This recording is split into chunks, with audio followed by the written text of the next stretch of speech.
So after yesterday's rollout, now you know that the last project we're going to be looking at has to do with political parties. We're going to look at what's out there now, what the current political environment is with political parties. We're going to be looking at third parties. And then ultimately you guys are going to be creating your own third party. Okay. So, political parties. We've talked about this before. You obviously know the big ones are Democrats and Republicans, but the idea behind this is an organization of individuals with there's lots of different issues, common interests, who organize to win elections, operate in government, and influence government policy. Right now we have a two-party system in the United States. There are more parties, but they have very little influence, so that's why we call it a two-party system. We have Democrats and Republicans. Over the last election cycle, this was kind of a term that got a lot of attention and became popular, called a duopoly. This is a condition or system in which two major parties dominate a political unit. And even though Democrats and Republicans see most issues very, very different, they do see one thing as they're unified in the fact that they don't want a third party. Because for the most part, a third party is not going to take away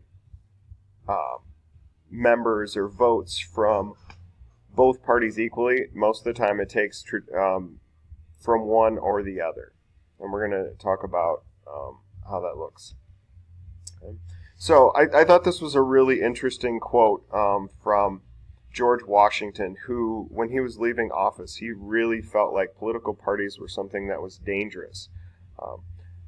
The quote, "However, political parties may now and then answer popular ends, they are likely in the course of time and things to become potent engines by which cunning, ambitious, and unprincipled men will be enabled to subvert the power of the people and to usurp for themselves the reins of government, destroying afterwards the very engines which have lifted them to unjust dominion." Basically what he's saying is he was worried that ultimately political parties would give the powerful and the influential more power than they deserve, taking it away from the people. And to a certain degree, over time, we've seen that. And I think right now, a lot of people would say the environment we're in right now, political parties have too much influence. They have too much power. And the people involved in political parties, for the most part, go with their party no matter what. So if the leaders come up and say, this is what our party's doing, most of the people will follow along because they want to stick with their gang or their party. The first two political parties were the Federalists and the Democratic Republicans. The Federalists, Alexander Hamilton and John Adams, they're the Federalists. They wanted a strong federal government. Eventually the Federalists disappeared. The Democratic Republicans, this was started by Thomas Jefferson and James Madison. They were the ones who were the anti-federalists. They didn't want the federal government, the national government, to get too much power. And eventually this party split into something called the Democrats, which is what we know now, and the Whigs. So the Democrats formed in 1828 in support of Andrew Jackson. They stressed their ties to the common people. Even to this day, the Democrats will push the idea that we are the party for the everyman. We are not worried about the elites and the rich. We want to look out for the middle class and the poor. Ultimately, when the Whigs split, they split to compete with the Democrats, but the Democrats and Whigs remained the two major political parties until the 1950s. And if you start to think about your history, the 1950s, you'll start to maybe hopefully see why the next party started.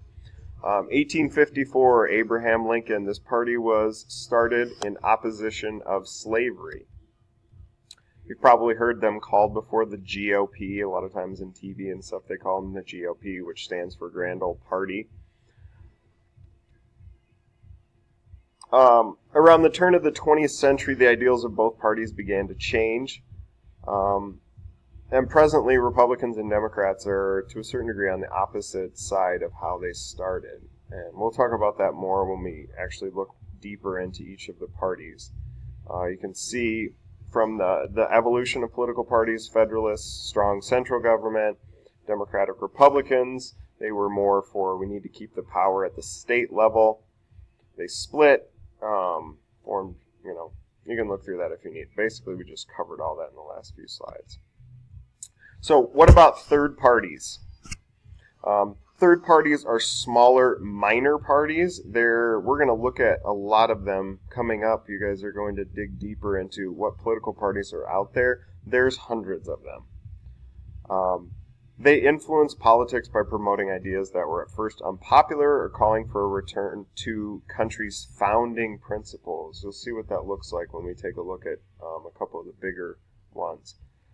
They've never won the presidency, but a lot of the times they have enough power or they have new good ideas so that the Democrats and Republicans adopt many of their ideas, which ultimately, if the Democrats or Republicans adopt their ideas either directly or maybe watered down versions of it, ultimately a lot of people are like, okay, the Democrats and the Republicans or the Republicans have adopted the idea that I liked from this other party, and this other party doesn't have a lot of influence, so I'm just going to go with the Democrats or Republicans, so I feel like I have more power that way. So most of the third parties either fade away or at least get very little attention.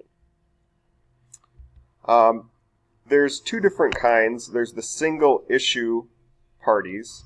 They form to promote a social, economic, or moral issue. Usually they don't last long because if it's just one issue, the big political parties have stances on every issue. Example, Prohibitionist Party formed in 1872 to ban alcohol. The others form is ideological parties. They form to support a particular philosophy or idea.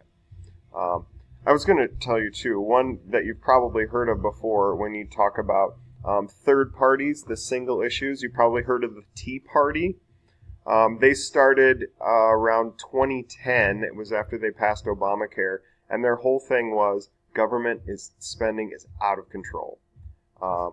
So they were a little more radical than the Republicans. We saw in 2010 and 2012, we saw a massive amount of Tea Party candidates get elected and sent to Washington. And a lot of people feel like that is one of the main reasons that, they're pretty hardcore. But that's what the people who elected them wanted them to be. They wanted them to go there and kick butt and not compromise.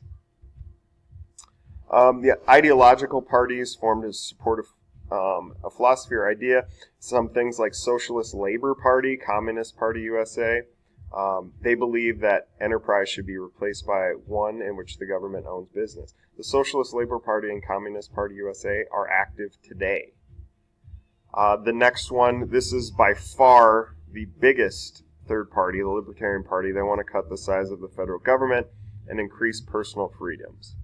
We're going to look deeper into the Libertarian Party just because, like I said, they are the biggest third party, and they're really the only third party at this moment that has any chance of gaining enough support to have any influence. Mainly because they are focused on what most Americans are. Their focus is, I want the government out of my life as much as possible. I want the government to be more fiscally responsible, meaning not spend as much money. And they're socially accepting, meaning they are more open to things like gay marriage, pro-choice, which our country has moved that way a lot over the last 10 to 20 years. So, like I said, they're really the only political third party out there right now that has even remotely enough support and is kind of in the middle of Democrats and Republicans on a lot of things that could potentially take votes from Democrats and Republicans. We are going to stop there. I will continue on the next one.